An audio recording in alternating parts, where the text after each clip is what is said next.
Hello students, this is Surya Pratap Singh and here we are to begin with the lecture number 12 of chapter 5, that is laws of motion.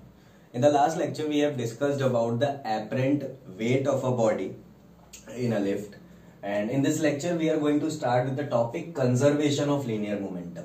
Okay, so what is conservation of linear momentum? You can study it here. When system of particles interacting together has net force on the system is 0, then the linear momentum of system is conserved. Okay, कहने का मतलब क्या है कि कोई system of particles हैं, अगर उन पे नेट फोर्स 0 है तो उस पर्टिकुलर सिस्टम का लीनियर मोमेंटम कंजर्व होता है. ठीक है, लीनियर मोमेंटम क्या होता है? P is equal to mv.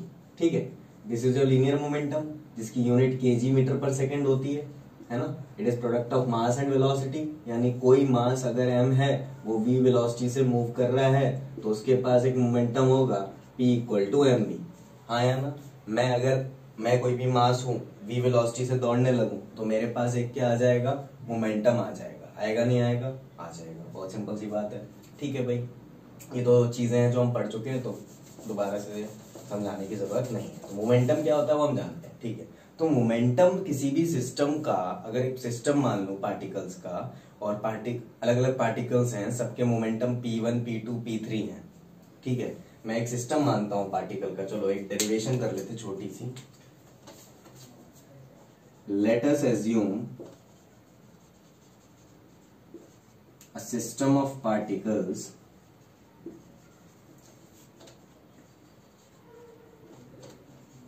let us assume a system of particles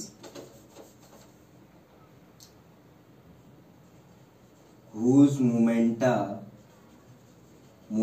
is the plural word for momentum, whose momenta are P1, P2, P3 dash Pn. कहने का मतलब मैंने एक सिस्टम मान लिया जिसमें n पार्टिकल्स हैं. क्या है? n पार्टिकल्स, और उन सबके क्या momentum P1, P2, P3, Pn momentum है. एक सपोज गैस ले लो, उनके मॉलिक्यूल्स दौड़ रहे हैं इधर उधर. आया ना, तो मॉलिक्यूल्स दौड़ रहे हैं इधर उधर, तो आप बोल सकते हो कि सब अलग अलग मोमेंटम से दौड़ रहे हैं रैंडम डायरेक्शन. मान लो ऐसा. ठीक है, और अगर मैंने बोला कि नेट फोर्स सिस्टम पे 0 है तो मोमेंटम कंजर्व होता है, ऐसा कंजर्वेशन ऑफ लीनियर मोमेंटम का स्टेटमेंट है. हाँ या ना. तो अगर कोई सिस्टम है जिसमें पार्टिकल्स हैं P1, P2, P3, Pn momentum वाले, मतलब कोई 1, 2, 3, 4 ऐसे पार्टिकल्स हैं जिनके momentum P1, P2, P3, P4 and so on है. सही है. ठीक है, तो अगर सिस्टम पे नेट फोर्स 0 हो जाए, क्या 0 हो जाए? नेट फोर्स 0 हो जाए. नेट फोर्स 0 हो जाए. फोर्स क्या होता है? dp by dt, न्यूटन के सेकेंड लॉ से हम जानते हैं, rate of change of momentum is force. तो फोर्स अगर नेट फोर्स 0 हो जाएगा तो मैं बोल सकता हूं dp नेट बाई dt 0 हो जाएगा. और dp नेट बाई dt 0 हो जाएगा तो खुद से सोच के देखो, किसी भी क्वांटिटी का डिफरेंशिएशन टाइम के रिस्पेक्ट में 0 हो जा रहा है. ऐसा ही मतलब है ना इस पर्टिकुलर इक्वेशन का. तो मैं बोल सकता हूं कि हमारा पी नेट जो है वो एक कांस्टेंट टर्म है. हाँ या ना, क्योंकि डिफरेंशिएशन किसी भी क्वांटिटी का तभी 0 होता है जब वो क्वांटिटी कांस्टेंट हो. हाँ या ना. अरे डिफरेंशिएशन के फॉर्मूले में अगर आप जाओगे तो dy/dx ऑफ कांस्टेंट पूछेगा तो आपको पता है, फॉर्मूला पढ़ा होगा आपने, 0. कांस्टेंट टर्म का डिफरेंशिएशन 0 होता है. हाँ या ना? हाँ सर. ठीक है. अच्छा, तो पी नेट कांस्टेंट आया, इसका मतलब मैं ऐसा बोल सकता हूं कि P1 plus P2 plus P3 so on Pn, इन सब का सम जो है वो कांस्टेंट है. क्या है? कांस्टेंट है. मतलब सिस्टम ऑफ पार्टिकल्स हैं तो उनका linear momentum, net linear momentum constant होता है. या फिर आप ऐसा बोल लो कि उनका मोमेंटम जो रहता है वो कंजर्व रहता है। मतलब सोचो, जो इनिशियल मोमेंटम था सबका, और जब पार्टिकल टकरा टुकरू के बाद में हो जाएंगे उनका मोमेंटम भी सेम रहेगा। ये चीज को मैं समझाऊंगा अच्छे से, ठीक है। अभी के लिए आप ऐसा समझो कि पार्टिकल्स थे तो उनका मोमेंटम क्या आ गया, कांस्टेंट आ गया। कांस्टेंट आ गया, that is momentum is conserved. Momentum is conserve, momentum बदल नहीं रहा, मोमेंटम बदल नहीं रहा। इसी का मतलब तो है कंजर्वेशन। कंजर्वेशन मतलब नो चेंज, आया ना। Momentum is conserved, momentum is conserved, energy is conserved. It can neither be created nor be destroyed. It can be transformed from one form to another. जैसे एक एग्जांपल देता हूं आपको, आपने ऐसा फील किया होगा कि जब आप बोट से आगे की तरफ कूदते हो, ठीक है, बोट किनारे पे बोट खड़ी हुई है और आप आगे की तरफ कूद रहे हो तो बोट पीछे की तरफ जाती है ना।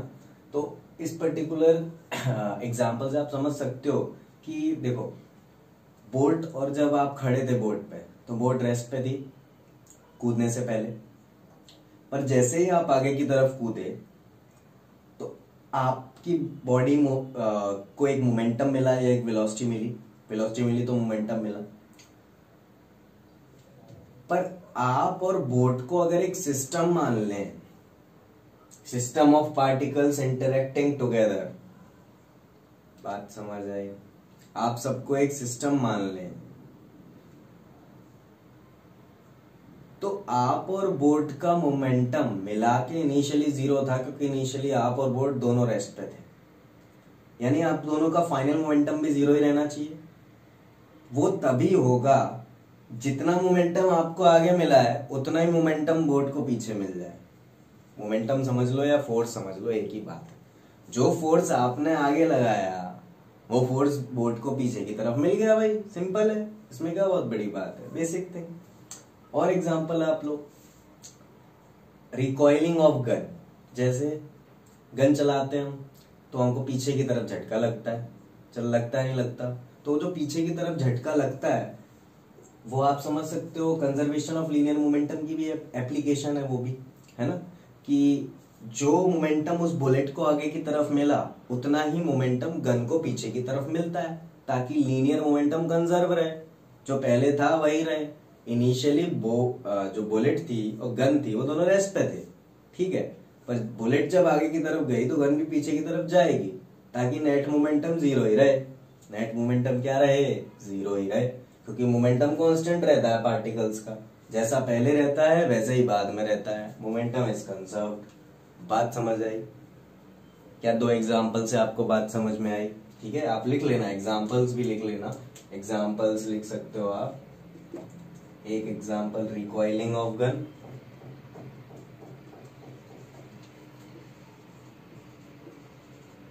दूसरा एग्जांपल बोटमैन जंप्स फ्रॉम शोर। आगे कहानी आप जानते हो, जंप्स टू शोर, किनारे पे कूदता है, किनारे की तरफ कूदता है अगर बोटमैन, तो बोट पीछे की तरफ जाती है, सिंपल, लीनियर मोमेंटम कंजर्व करने के लिए। हाँ या ना, है ना। चलो तो पॉज कर लो, लिख लो। चलो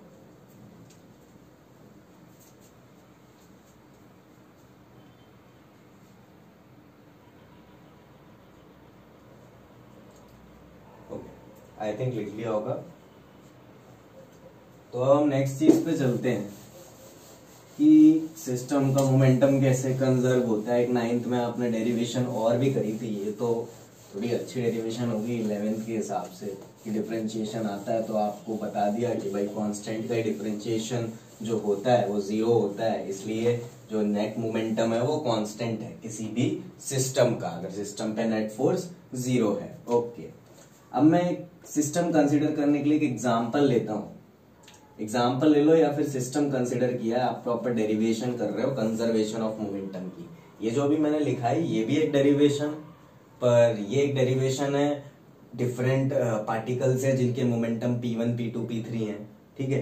पर अभी जो मैं डेरिवेशन करा रहा हूं ये मैं कुछ और तरीके से करा रहा हूं। सपोज करो, consider two bodies A and B, ठीक है, इंटरेक्टिंग ईच अदर या कोलाइडिंग,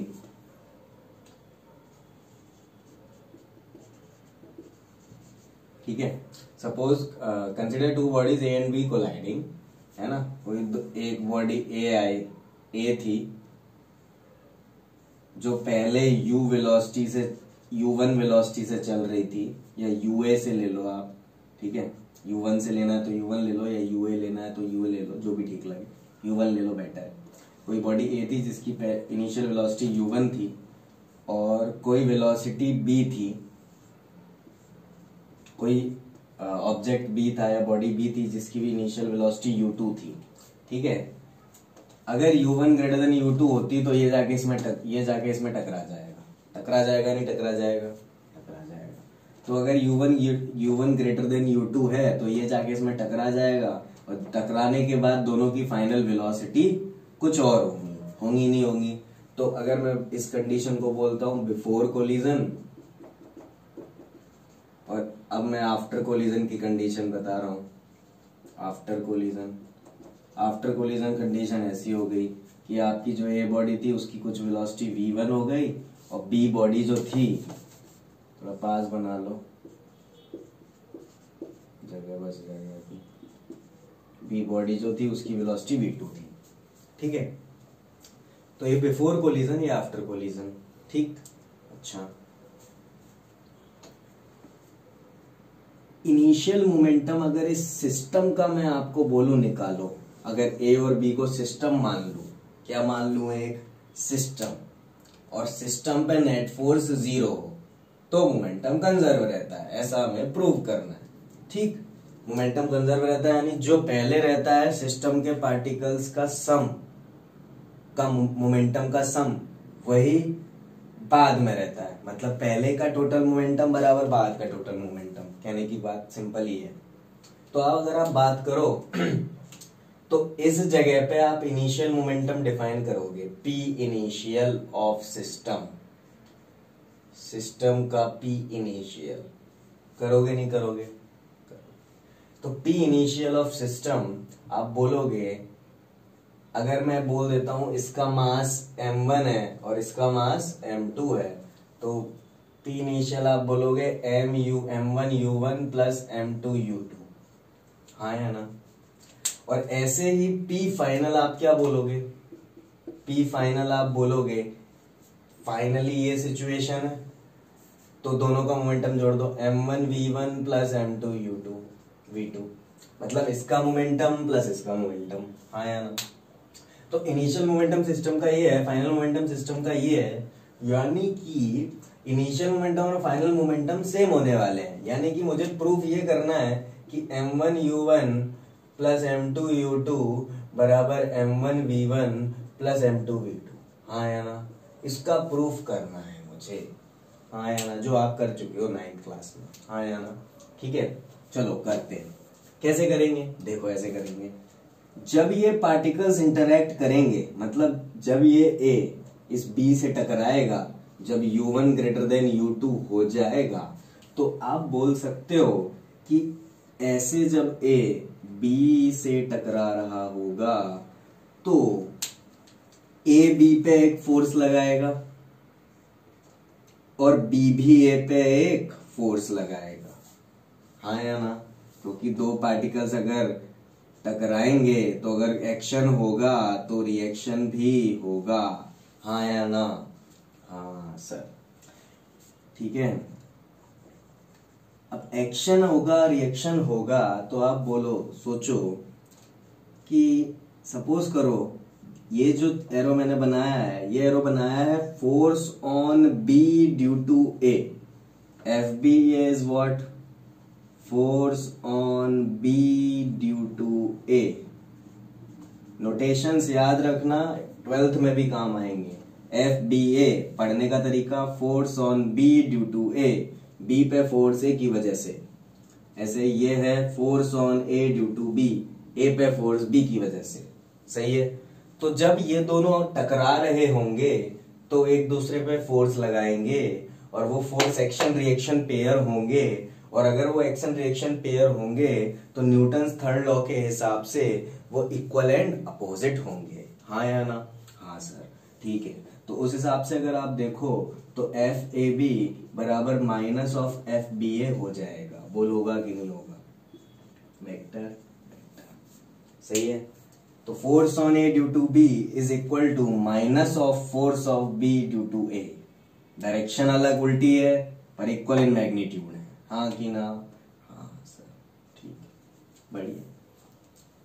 अब आप मुझे ये बताओ, यहाँ से मैं डेरिवेशन तो अभी कर दूंगा, पर आप एक चीज बताओ कि आप इतना तो जानते हो कि फोर्स बराबर dp बाई dt होता है, अभी मैंने बताया।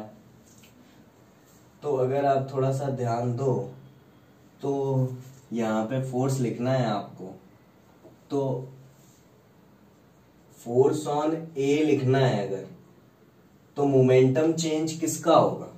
सोच, force on A due to B है, तो फोर्स ए पे लिख रहा है, तो फोर्स ऑन ए जो लिखा जाएगा वो D P A by d T लिखा जाएगा। क्या ये चीज समझ आती? अरे ए पे फोर्स लग रहा है ना, तो मोमेंटम, ये जो फोर्स तू बता रहा है ये ए के फोर्स के लिए बता रहा है ना, ए पे जो फोर्स लग रहा है, तो तू इस फोर्स में जो rate of change of momentum लिखेगा उसमें मोमेंटम किसका लेगा? ए का लेगा ना, क्योंकि ए पे फोर्स लिख रहा है तू। हाँ यार force is what? Rate of change of momentum of body. तो जिस बॉडी पे फोर्स लग रहा है ना उसका मोमेंटम लोगे ना। क्लियर है? ओके, बढ़िया, यही चीज समझानी थी बस। कंफ्यूजन ना, सारे कंफ्यूजन हम क्लियर करेंगे। ठीक है, चलो। एफ ए बी बराबर माइनस एफ बी है, बढ़िया। तो एफ ए बी को क्या आप लिख सकते हो? D P A by d T, और इस चीज को आप लिख सकते हो माइनस का d p B by d t. ठीक है, इससे ये कट गया, बचा क्या? D P A is equal to minus D p B. कहने का मतलब what is d P A? D P A कह लो या डेल्टा पी ए कह लो, basically this is change in momentum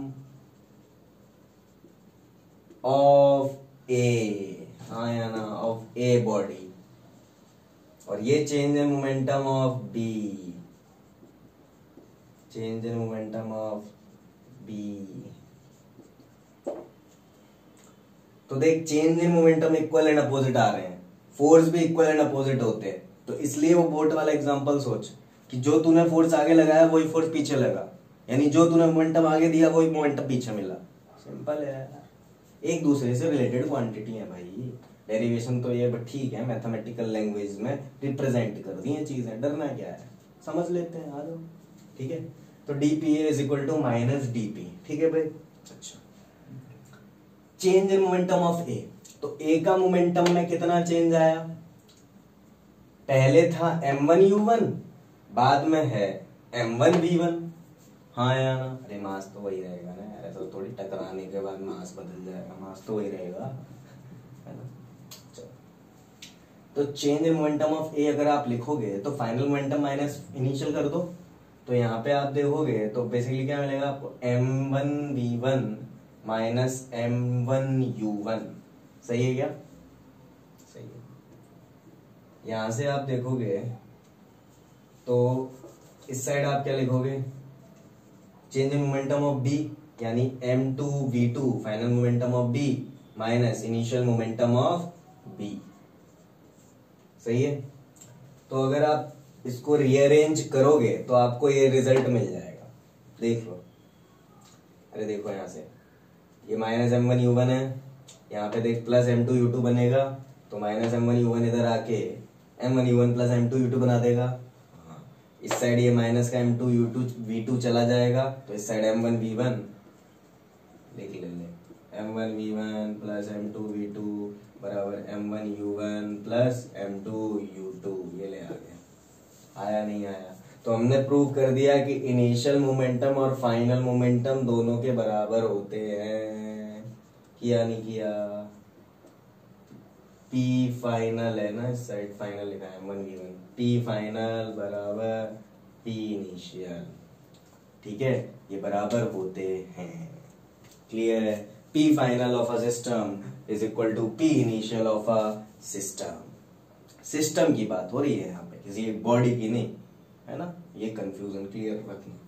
अगर कोई सिस्टम ऑफ पार्टिकल्स है उस पे नेट फोर्स जीरो है। नेट फोर्स जीरो कैसे हुआ? देख, ये इक्वल एंड अपोजिट थे ना, तो सोच नेट फोर्स तो जीरो ही है ना। एक जितना इस साइड इस पे लगा उतना इस साइड उस पे लगा, तो कैंसिल आउट हो गए ना ईच अदर। किए नहीं किए? अब सब सर कैंसिल आउट हो गए, एक्शन रिएक्शन पे है, कैंसिल आउट कैसे हो गए? अरे कैंसिल आउट नहीं हुए तो ऐसे समझ ले, सिस्टम जो है वो ये है, और ये एफ ए बी और एफ बी ए जो है वो इंटरनल फोर्सेस है। कैसे फोर्सेस हैं? इंटरनल फोर्सेस है। एक्सटर्नल फोर्स तो सिस्टम पे जीरो ही है, कोई बाहर से नहीं आया ना। जैसे दो बॉल टकरा रही तो कोई बाहर से इधर तीसरा तो नहीं आया उनको इधर ले गया हो। ऐसे अगर टकरा रही है तो जो भी इसका मोमेंटम था वही ट्रांसफर होगा, है ना? मोमेंटम ट्रांसफर होता है भाई साहब। क्या होता है? मोमेंटम ट्रांसफर होता है। चलो ट्रांसफर तो ठीक है, इंजीनियरिंग वगैरह में पढ़ोगे आप, पर अभी के लिए इतना काफी है कि मोमेंटम कंजर्व रहता है। क्या रहता है?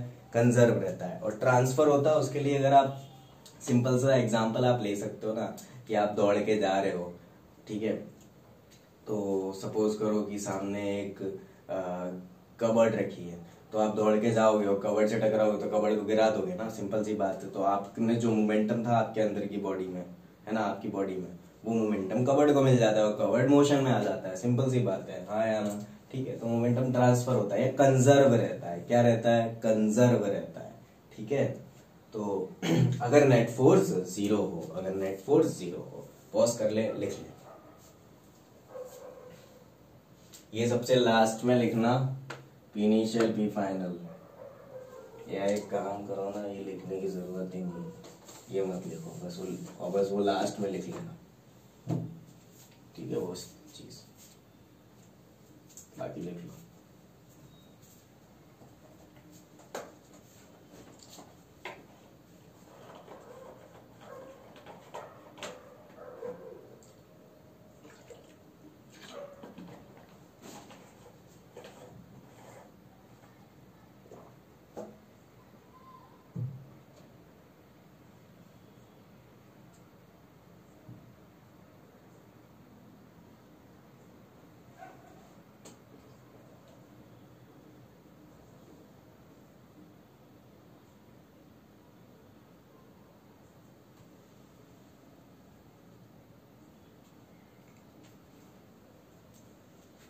ठीक है सर।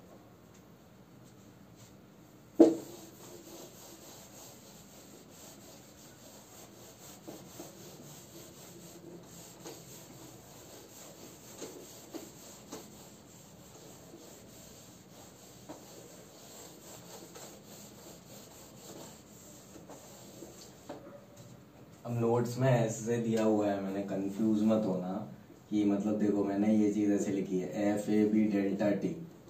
ठीक है, ये बेसिकली क्या है? फोर्स ए पे लग रहा है, यानी ये चीज बेसिकली क्या रिप्रेजेंट करी है आपने? Change in momentum of A.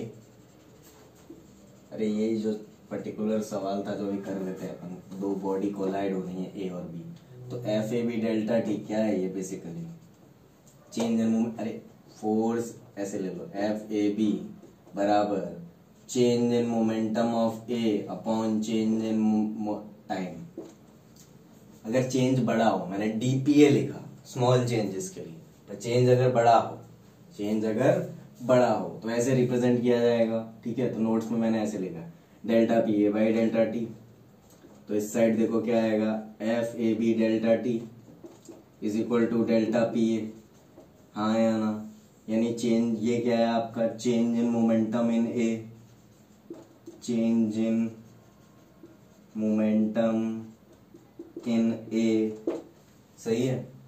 और ये आपका basically change in momentum in A को रिप्रेजेंट कर रहा है। ठीक है भाई, और ऐसे ही change in momentum of B क्या हो जाएगा आपका F B A delta t, logical सी बात है। Change in momentum of B हो जाएगा नहीं हो जाएगा?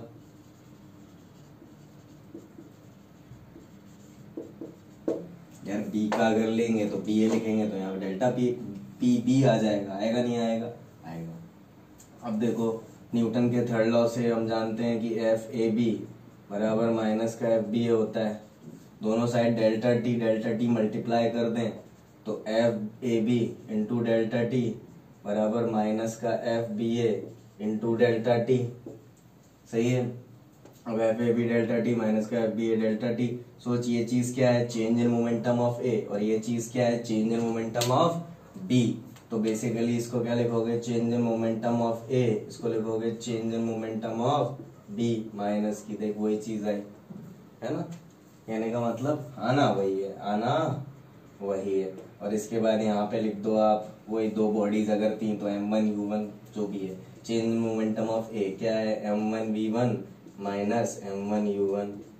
यहाँ पे क्या है देखो, माइनस का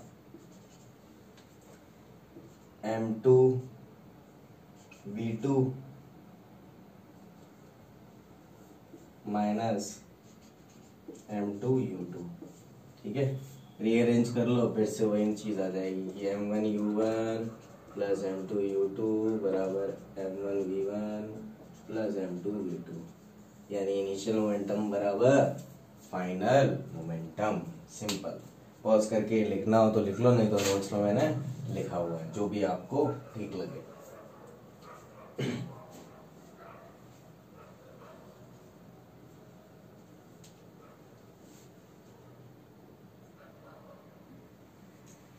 ठीक है, तो बेसिकली अगर आप थोड़ा सा ध्यान दो तो कंजर्वेशन ऑफ मोमेंटम बोलता क्या है? कंजर्वेशन ऑफ मोमेंटम सिंपल सी बात ये है कि अगर मैं एक सिस्टम ऑफ पार्टिकल्स है, ठीक है, बहुत सारे पार्टिकल इंटरेक्ट कर रहे हैं एक दूसरे से एक सिस्टम में, और सिस्टम पे नेट फोर्स 0 है, तो इनिशियल मोमेंटम बराबर फाइनल मोमेंटम होगा।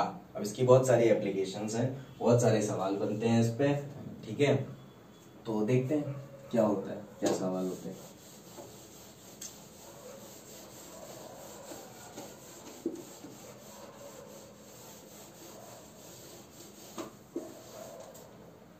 ठीक है, तो एक क्वेश्चन दिया हुआ है, पर उससे पहले मैं एक जनरलाइज मैनर में करा देता हूँ एक चीज। चलो क्वेश्चन ही करा देता हूँ, छोड़ो। क्वेश्चन दिया हुआ है, क्वेश्चन में दिया हुआ है एक बुलेट है 7 ग्राम की, और जो फायर की जाती है और एक ब्लॉक में जाके टकराती है। क्या करती है? एक ब्लॉक में जाके टकराती है। ठीक, मतलब एक ब्लॉक रखा था यहाँ पे, ठीक, और एक बुलेट थी, बुलेट यहाँ से चली, ठीक, और जाके इस ब्लॉक में टकरा गई। ठीक है, जैसे ही बुलेट इस ब्लॉक में टकराई तो जाके इस ब्लॉक में घुस गई और ऐसे बैठ गई। और ऐसा बोला कि अगर ब्लॉक फ्री टू मूव है सरफेस पे, तो ये जैसे इसमें टकराएगी और ब्लॉक को साथ में लेके मूव करने लगेगी, नहीं करने लगेगी। तो आपसे पूछा कि अगर ये जो बुलेट थी, ठीक है, इस बुलेट का मास 7 ग्राम था, कितना था? 7 ग्राम, और ये जो ब्लॉक था इसका मास 7 kg था, कितना था? 7 kg था। ठीक, 7 ग्राम की बुलेट, 7 kg का ब्लॉक। ठीक, आपसे पूछा है कि इसकी फाइनल वेलोसिटी आपको बतानी है। अगर ये जो बुलेट थी वो आ रही थी आपकी 70 मीटर पर सेकेंड से, कितने से? 70 मीटर पर सेकेंड से। ठीक, अच्छा, अब क्वेश्चन को पहले समझना है। क्वेश्चन ये है, सिंपल सा है, बुलेट है 70 मीटर पर सेकंड से आ रही है, जाके इसमें टकराएगी तो ये ब्लॉक के साथ में चलने लगेगी, ब्लॉक में एम्बेडेड हो जाएगी और ब्लॉक के साथ में आगे चलने लगेगी। ठीक है, अच्छा, सिंपल। ठीक है, चलो देखते क्या करें। तो हमने बोला कि ये जो, अगर मैं इस बुलेट को और इस ब्लॉक को अगर एक सिस्टम मान लूं, क्या मान लूं? सिस्टम, तो इसमें बाहर से कोई फोर्स नहीं लग रहा ना। ठीक, अगर इस सिस्टम में नेट फोर्स 0 है तो मोमेंटम कंजर्व रहेगा, यानी जो सिस्टम का इनिशियल मोमेंटम था वही सिस्टम का फाइनल मोमेंटम रहेगा। बोलो, बात समझ में आई? हाँ या ना? तो इनिशियल मोमेंटम सिस्टम का फाइनल मोमेंटम के बराबर अगर होगा तो सोचो इनिशियल मोमेंटम सिस्टम का क्या था, ब्लॉक तो रेस्ट पे था कि ब्लॉक भी मूव कर रहा था, नहीं ब्लॉक रेस्ट पे था, क्या बुलेट मूव कर रही थी, 70 मीटर पर सेकेंड से, ठीक है। तो इनिशियल जो होगा वो मास ऑफ, एक तरीके से बोल सकता हूँ जो भी बुलेट का मास है into speed of bullet v, ठीक है। इसको मैं v अगर बोल दे रहा हूँ, ये आपका u है, स्पीड ऑफ बुलेट u बोलते हैं, क्या बोलते हैं u, चलो speed of bullet u plus mass of block into 0। सोचिए इनिशियल मोमेंटम लिखा है मैंने पूरा, क्योंकि इनिशियल पूरे सिस्टम का लिखना है ना, तो सिस्टम में दोनों आते हैं। तो इसका इनिशियल मोमेंटम ये 70 से मूव कर रही थी इनिशियली, m इंटू यू, जो भी 70 इंटू 7, ठीक, मास इंटू 0। इसका जो मास था 7 kg, पर ये मूव तो इनिशियली कर नहीं रहा था, तो इनिशियल मोमेंटम इसका तो 0 ही है, तो m इंटू 0, वेलोसिटी 0 है तो मोमेंटम 0 है, ठीक। फाइनल मोमेंटम, फाइनल मोमेंटम अगर आप देखो तो फाइनल मोमेंटम आपका होगा m plus m into v. क्या ये चीज आपको समझ में आती? क्योंकि ब्लॉक और बुलेट दोनों साथ में मिलके अब आगे मूव कर रही है नहीं कर रही, तो ब्लॉक और बुलेट दोनों का मास हमने ले लिया इंटू वी, इस पूरे सिस्टम का मोमेंटम। फाइनल सिस्टम क्या है आपका, फाइनली तो सिस्टम ये हो गया ना, ऐसे घुस गई और ये मूव कर रही है वी से। तो इनिशियल सिस्टम था कि ये रखा हुआ था, ये तो टकराने के बाद मूव किया जो ऐसा था, ठीक है। तो m into u plus m into 0, तो इस तरीके से आप बोल सकते हो एम यू बराबर m plus m into V. तो कभी भी ऐसा एम्बेडेड वाला क्वेश्चन आए तो आप ऐसे फॉर्मूला भी याद रख सकते हो v का, M U upon m plus m, है ना, M U upon M plus M. अब वैल्यूज रख दो, v की वैल्यू आपको मिल जाएगी।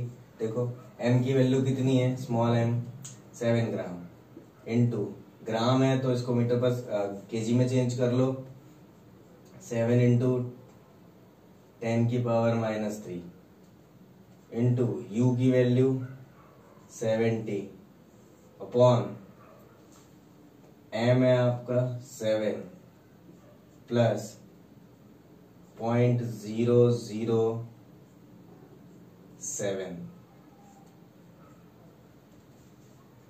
ठीक है, क्लियर है ये, m into you upon m plus m। इसको सॉल्व कर लोगे तो आपको वेलोसिटी की वैल्यू मिल जाएगी। कैलकुलेशन थोड़ी सी खराब हो रही है पर ठीक है, जो भी आंसर आएगा आप निकाल सकते हो। आपका आंसर आ रहा है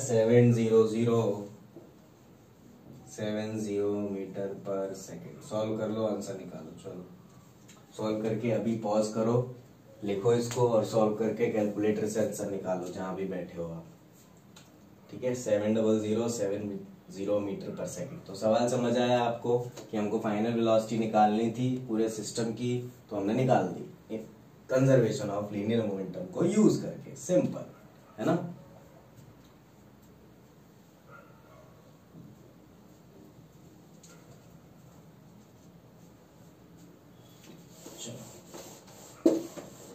अब एक बढ़िया सा एग्जाम्पल करते हैं लास्ट आज के लिए, फिर और क्वेश्चंस कराऊंगा आपको कल। नेक्स्ट टॉपिक पे आ जाएंगे, फ्रिक्शन, ठीक है।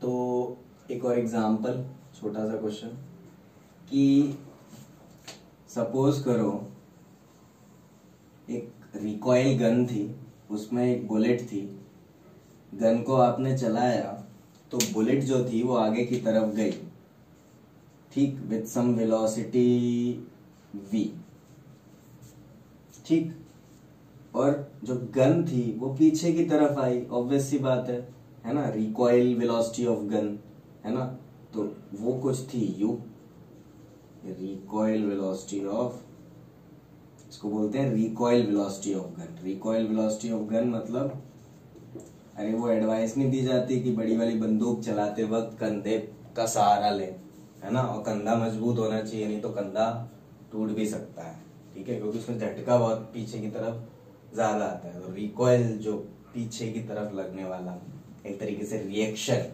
ये जो मोमेंटम इस बुलेट को आगे की तरफ मिला, तो इस गन को मोमेंटम पीछे की तरफ मिलता है, ताकि पूरे सिस्टम का मोमेंटम कंजर्व रहे। ठीक है, सिंपल सी बात है। चलो, तो ये रिकॉइल वेलोसिटी u है। ठीक, अगर मैं गन का मास m बोल देता हूं, क्या बोल देता हूं, m, capital M। Capital M is mass of gun. ठीक, और बुलेट का मास मैं बोल देता हूं small m, mass of bullet small m। ठीक,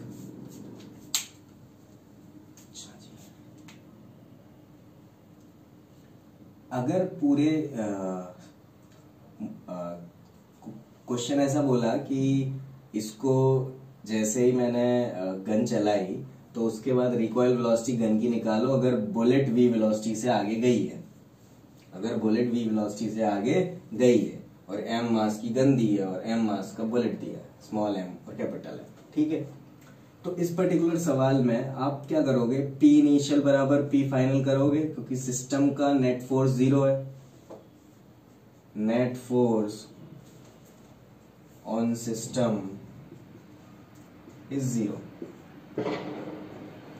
नेट फोर्स सिस्टम का 0 है, तो P इनिशियल बराबर P फाइनल करोगे।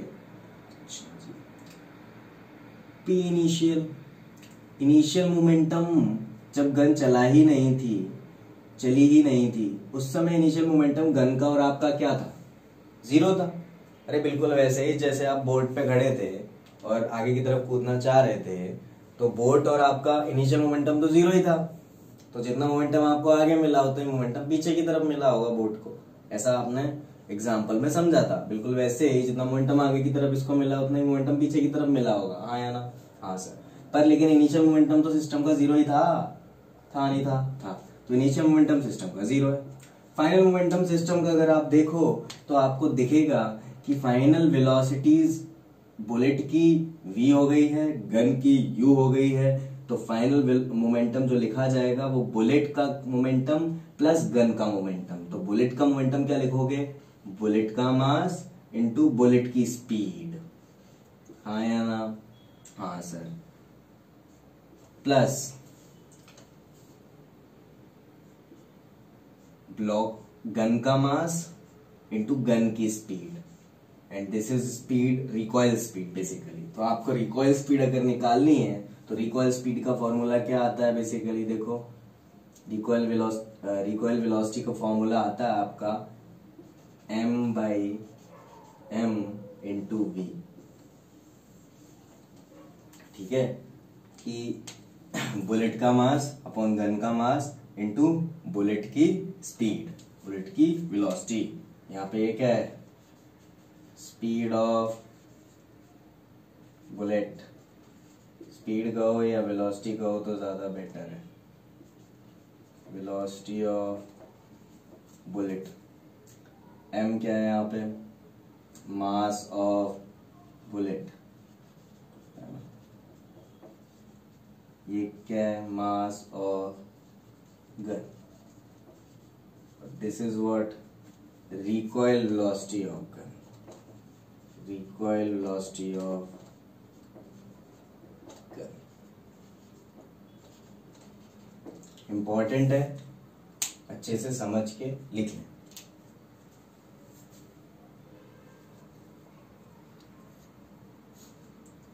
ओके, पॉज करके लिख लिया होगा आई थिंक।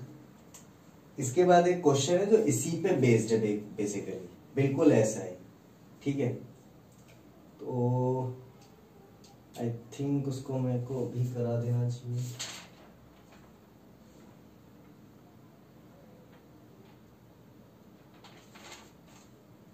ओके, एक क्वेश्चन है, एक शेल है जिसका मास है 0.020 kg और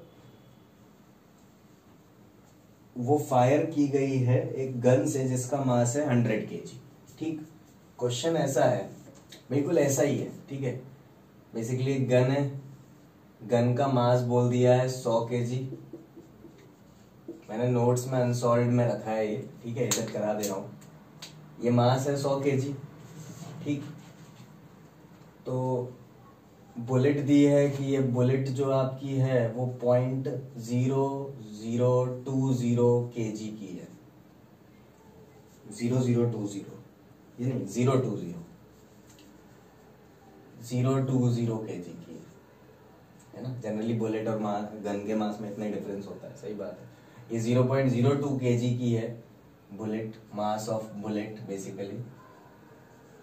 बुलेट या शेल जो भी कह लो, मास ऑफ सेल दिया है। और ये मास ऑफ गन है, बेसिकली क्या है, मास ऑफ गन।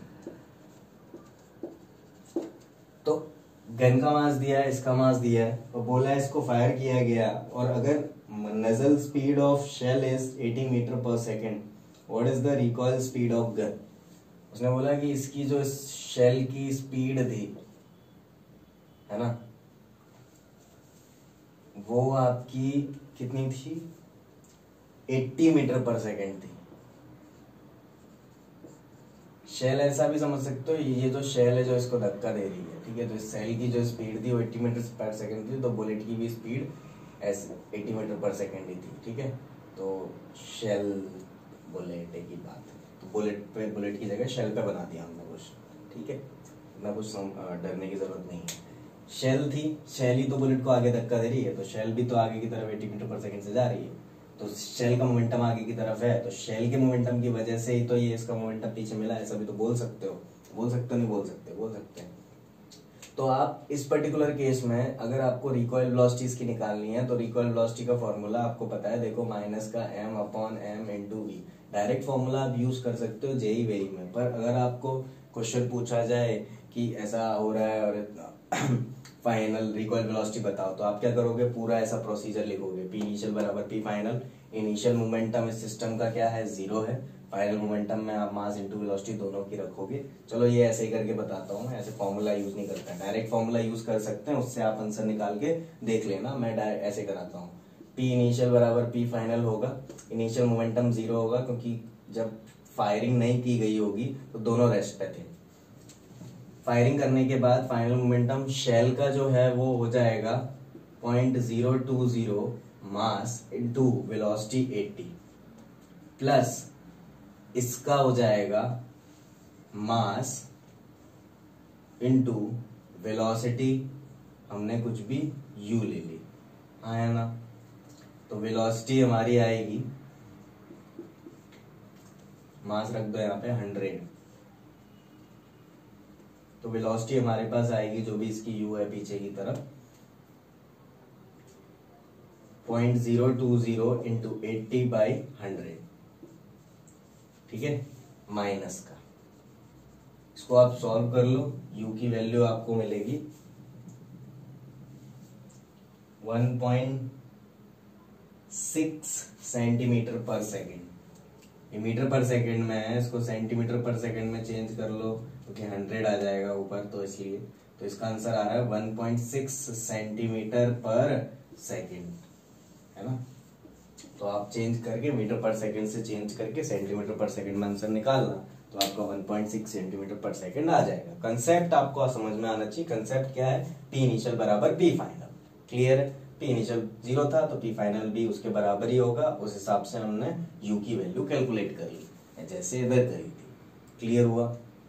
तो ये बेसिक सी चीजें मैंने 1-2 सवाल कराए और कंजर्वेशन ऑफ लीनियर मोमेंटम को आपको समझाने की कोशिश की है इस लेक्चर में, ठीक है। अभी के लिए इतना ही रखते हैं, बाकी का अपन नेक्स्ट लेक्चर में कवर करेंगे। जो इसके न्यूमेरिकल्स वगैरह हैं बहुत अच्छे आने वाले हैं। तब तक आप इस टॉपिक को अच्छे से बार बार देखें। अगर आपको समझ नहीं आ रहा है तो, और कोई भी डाउट हो, आप बिना हेजिटेट किए मुझे कॉल, मैसेज, टेक्स्ट कुछ भी कर सकते हैं, ठीक है। तो तब तक के लिए स्टे ट्यून्ड और thank you for watching this lecture and just wait for the next video. तब तक के लिए जो आपको करना है वो आप कर सकते हो। Okay, bye bye.